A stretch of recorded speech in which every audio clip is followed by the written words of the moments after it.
Chcem zhrnúť do jednej vety. A ja chcem. A ja chcem byť mocným, obdivovaným, milovaným. A ja chcem. Oto Župan urobil krátku pauzu, ukazovákom zamieril na mňa a dramaticky sa opýtal. A kto to zapričinil? Naše chrabré médiá, odpovedal si sám, na čele so súkromnými televíziami.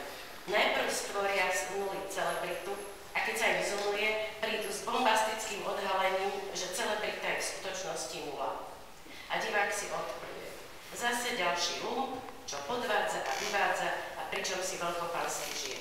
Odo mňa sa však vyžaduje, aby som žil poctivo a za to za trest skromne. A ja chcem. Na čo zoberie revolver a vylúpi prvú poštu, na ktorú natrafí. Alebo znásilní susedkynu dceru, prípadne syna. A viete, milá Gerda, čo je na tom najhoršie? Najhoršie na tom je, že ak všemocná ruka televízie vytiahne z diváckeho stáda hoci ktorý kus, tak ten namiesto toho, aby si sadol na ľadovú kryhu a dobrovoľne zamrzol, sa celý stoporí z predstavy, že sa z neho stane celebrita, ktorá, ako vieme, vydrží pár dní a potom sa príde na to, že je to ďalšia bezvýznamná nula.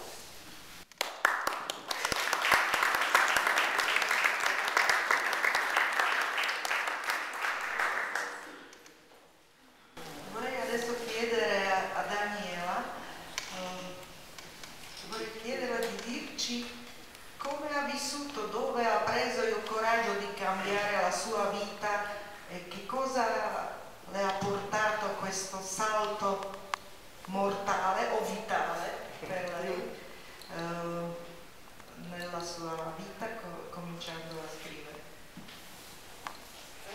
To by som sa ťa opýtala, ako sa stalo, ako si urobila ten svoj skok životný, čo to znamenalo pre teba, odkiaľ si vzala odvahu na to, aby si tak radikálne zmenila svoj život?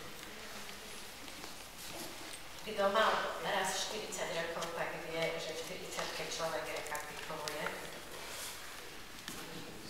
Ognuno che ha già passato i 40 anni sa molto bene che diventando quarantenne cominci a ricapitolare la tua vita. No a ja som zistila, že mám 40 a za sebou som nemala nič, tak som sa snažila napísať knihu, aby po mne zostala. Podarilo sa, dúfam, že tu zostane ešte aspoň 10 minút dlhšie ako ja. Io quando ho compiuto 40 anni mi sono resa conto che dietro di me non è rimasto finora niente, così ho preso paura e ho deciso che devo fare qualcosa e ho scritto questo libro e spero che ci rimanga almeno 10 minuti più di me.